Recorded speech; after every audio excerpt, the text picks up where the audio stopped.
नमस्कार दोस्तों, स्वागत है आपका आपके अपने यूट्यूब चैनल मस्ती की पाठशाला बाई आरके में।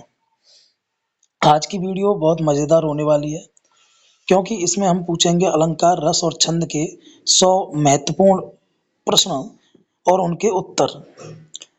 यह वीडियो एग्जाम स्टडी करने वाले बच्चों के लिए बहुत ज़्यादा महत्वपूर्ण है, तो कृपया शुरू से लास्ट तक यह वीडियो अवश्य देखें और अपने सगे संबंधियों को इस वीडियो को शेयर करें।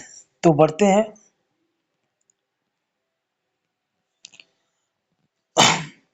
ये जो 100 प्रश्न होंगे अलंकार रस छंद पर, ये सरल भाषा में होंगे, उदाहरण सहित होंगे, उत्तर स्पष्ट होगा और यही प्रश्न परीक्षा में बार बार पूछे जाते हैं। भाग 1 छंद। छंद क्या है? वर्ण व मात्रा का नियमबद्ध क्रम छंद कहलाता है। उदाहरण दोहा। कहने का मतलब यह है जो अक्षर होते हैं और जो उनकी मात्राएं होती हैं उनके क्रमबद्ध यानी नियम के द्वारा उन्हें क्रमबद्ध करना ही जो है वह छंद कहलाता है। बढ़ते हैं प्रश्न संख्या 2 की तरफ। प्रश्न 2 है छंद के कितने भेद होते हैं? तो छंद के मुख्यतः 3 भेद होते हैं। ये बहुत ज्यादा परीक्षा में पूछा गया प्रश्न है। नंबर 1 वाणिक छंद, नंबर 2 मात्रिक छंद और नंबर 3 मुक्त छंद। वाणिक छंद क्या है?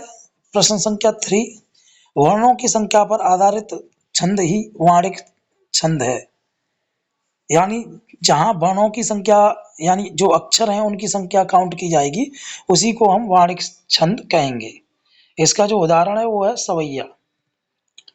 प्रश्न संख्या 4 मात्रिक छंद क्या है? मात्राओं पर आधारित यानी जिसमें मात्राएं गिनी जाए उसी को हम मात्रिक छंद कहते हैं, जैसे दोहा। मुक्त छंद क्या है? बिना नियम के छंद यानी जिसमें कोई नियम नहीं चलता, जैसे आधुनिक जो कविताएं होती हैं वे सारी की सारी बिना नियम की हैं। दोहा किस प्रकार का छंद है? दोहा मात्रिक छंद है। चौपाई किस प्रकार का छंद है? चौपाई मात्रिक छंद है। सवैया किस प्रकार का छंद है? सवैया वाणिक छंद है। सोरठा किसका उल्टा है? सोरठा दोहा का उल्टा है। प्रश्न संख्या 10 छंद का जनक कौन है? छंद का जनक पिंगलाचार्य को, जो स्वामी जो पिंगलाचार्य हैं, आचार्य पिंगलाचार्य, उनको छंद का जनक माना गया है। 11वां प्रश्न है गुरु मात्रा कितनी होती है? गुरु मात्रा 2 होती है। मतलब गुरु की मात्रा पर कितनी काउंटिंग होती है? तो दो गुरु मात्रा में 2 काउंटिंग होती है और लघु मात्रा में 1 होती है। तो ये 11वां और 12वां क्वेश्चन कंप्लीट। प्रश्न संख्या 13 दोहा की मात्राएं। दोहे में पहले और तीसरे चरण में 13-13 मात्राएं, दूसरे और चौथे चरण में 11-11 मात्राएं होती हैं। चौपाई की मात्राएं क्या होती हैं? चौपाई में 4 छंद होते हैं और 4 चरण होते हैं, प्रत्येक चरण में 16-16 मात्राएं होती हैं। छंद का क्या उद्देश्य है? प्रश्न संख्या 15 छंद का उद्देश्य लय और गेयता है। 16वां प्रश्न है छंद कविता का कौन सा पक्ष है? तो छंद कविता का शिल्प पक्ष है। छंद का दूसरा नाम क्या है? तो छंद का दूसरा नाम वृत्त है। 18वां प्रश्न है गेयता किससे आती है? आंसर छंद से। संस्कृत में अधिक कौन सा छंद है? संस्कृत में जो ज्यादातर पूछे गए हैं वो वाणिक छंद पूछे गए हैं। हिंदी में अधिक कौन सा छंद है? हिंदी में मात्रिक छंद ज्यादा पूछे गए हैं। छंद शास्त्र का ग्रंथ कौन सा है? छंद सूत्र। 22वां प्रश्न है रोला छंद किस प्रकार का है? रोला छंद मात्रिक छंद है। हरगीत का किस प्रकार का है? हरगीत का वाणिक छंद है। मुक्त छंद का प्रयोग कब? आधुनिक कविता में मुक्त छंद का प्रयोग किया जाता है, शुरू में ही बताया था। 25 छंद का संबंध किससे है? छंद का संबंध लय से है, यानी लयबद्ध रचना ही छंद कहलाती है। छंद के बिना कविता कैसी है? छंद के बिना कविता मुक्त छंद है। छंद का क्या महत्व है? कविता को मधुर बनाना, यह छंद का महत्व है। परीक्षा में सबसे अधिक पूछे जाने वाले छंद दोहा और चौपाई, यह सबसे ज्यादा परीक्षाओं में पूछे जाते हैं। छंद का उपयोग क्यों? स्मरणीय बनाने हेतु छंद का प्रयोग किया जाता है या उपयोग किया जाता है। छंद काव्य का कौन सा अंग है? बाह्य अंग है। अब बढ़ते हैं भाग 2 की तरफ। भाग 2 है रस। रस क्या है? काव्य से उत्पन्न आनंद। उदाहरण युद्ध पढ़कर वीरता का भाव। रस सिद्धांत के प्रवर्तक कौन है? भरत मुनि। इनको जो है रस सिद्धांत का प्रवर्तक माना जाता है। 33वां प्रश्न है रस सूत्र क्या है? विभाव, अनुभाव, संचारी भाव को रस कहा गया है। रस के कितने अंग हैं? रस के 4 अंग हैं। रस कितने होते हैं? रसों की कुल संख्या 9 है और भरत मुनि के अनुसार 8 है। श्रृंगार रस का स्थायी भाव क्या है? श्रृंगार रस का स्थायी भाव रति है। नायक नायिकाओं का प्रेम 37वां प्रश्न। वीर रस का स्थायी भाव क्या है? उत्साह। उदाहरण युद्ध वर्णन। करुण रस का स्थायी भाव क्या है? शोक। उदाहरण मृत्यु का वर्णन। हास्य रस का स्थायी भाव क्या है? हास। उदाहरण हंसी मजाक। 40वां प्रश्न है रौद्र रस का स्थायी भाव क्या है? तो क्रोध रौद्र रस का स्थायी भाव है। उदाहरण क्रोधित होना। 41 भयानक रस का स्थायी भाव क्या है? भय। उदाहरण डरावना दृश्य। 42 विमत्स रस का स्थायी भाव क्या है? जुगुप्सा यानी घृणा। उदाहरण घृणित दृश्य। अद्भुत रस का स्थायी भाव क्या है? विस्मय यानी आश्चर्य। 44 शांत रस का स्थायी भाव क्या है? निर्वेद।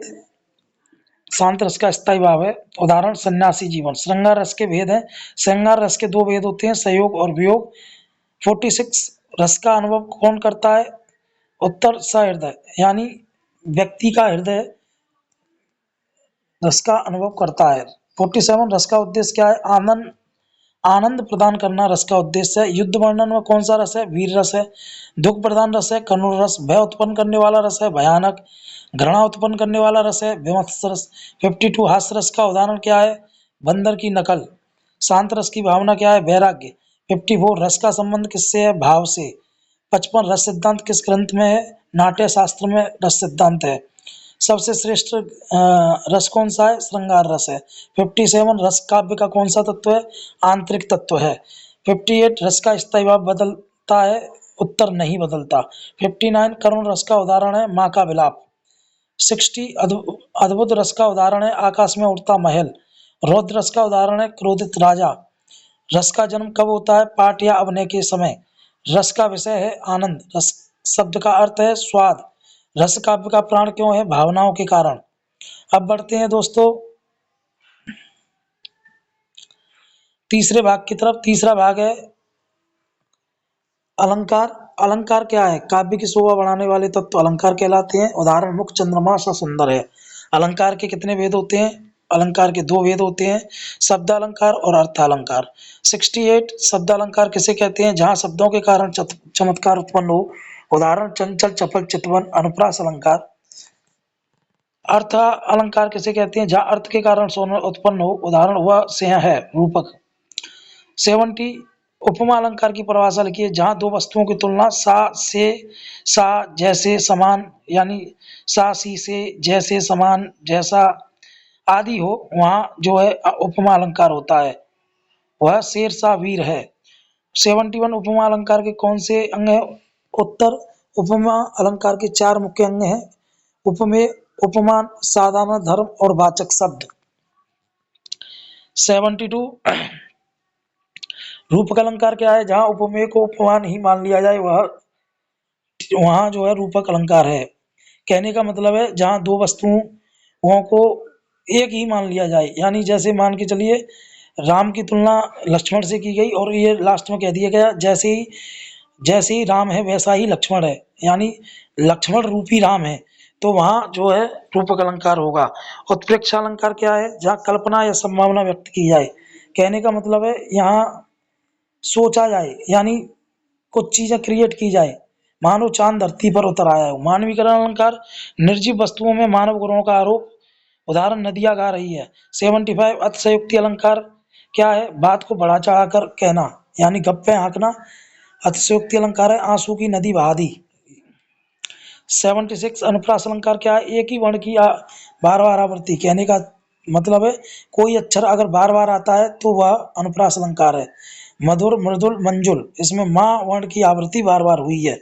यमक अलंकार क्या है? एक ही शब्द भिन्न भिन्न अर्थ, यानी एक शब्द के एक मतलब यमक अलंकार जितने शब्द उतने अर्थ, यानी मान के चलिए कोई शब्द 2 बार आया तो उसके अर्थ भी 2 होंगे, जैसे कनक कनक। सलेश अलंकार एक शब्द से अनेक अर्थ निकले, जैसे हरि हरि भगवान होता है, सिंह होता है। 79 विरोधाभास अलंकार क्या है? विरोध होते हुए अर्थ की संगति को विरोधाभास अलंकार कहते हैं। 80 विशेषोक्ति अलंकार क्या है? कारण होते हुए भी कारण ना होना। उदाहरण इतना समझाया फिर भी ना समझा। भ्रांतिमान 81 भ्रांतिमान अलंकार क्या है? भ्रम उत्पन्न होना।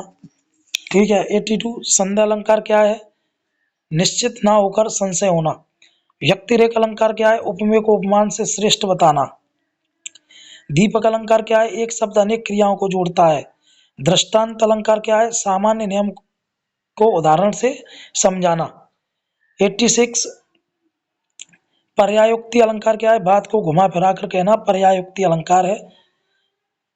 उदाहरण अलंकार क्या है? उदाहरण देकर कथन कहना। अतिशयोक्ति और उत्प्रेक्षा में अंतर। अतिशयोक्ति बढ़ा चढ़ाकर कहना, उत्प्रेक्षा कल्पना करना। कमल नयन में कौन सा अलंकार है? रूपक अलंकार है। चपल चितवन चित चुरा ले में कौन सा अलंकार है? इसमें अनुप्रास अलंकार होगा। मानो बादल गरज रहे हूं में उत्प्रेक्षा अलंकार होगा। 92 हिमालय से अड़िग में उपमा अलंकार। धरती माँ रो रही है मानवीकरण अलंकार। 94 पल भर में पहाड़ हिला दिया में अतिशयोक्ति अलंकार होगा। 95 अलंकार काव्य का कौन सा पक्ष है? बाह्य सौंदर्य अलंकार शब्द का अर्थ है आभूषण। 97 कौन सा अलंकार शब्द पर आधारित है? शब्द अलंकार। कौन सा अलंकार अर्थ पर आधारित है? अर्थ अलंकार। 99 परीक्षा में सबसे अधिक पूछा जाने वाला अलंकार उपमा, रूपक और अनुप्रास, ये सबसे ज्यादा परीक्षाओं में पूछे जाते हैं। 100 सोमा है अलंकार का उद्देश्य काव्य को सुंदर बनाना। तो दोस्तों ये थे अलंकार, रस और छंद से 100 महत्वपूर्ण प्रश्न जिनको मैंने उत्तर के साथ आपको बताया। उम्मीद करता हूँ वीडियो आपको पसंद आई होगी। अगर वीडियो आपको पसंद आई हो तो लाइक करें, शेयर करें, सब्सक्राइब करें, कमेंट करें। मिलते हैं अगली वीडियो में, तब तक के लिए धन्यवाद।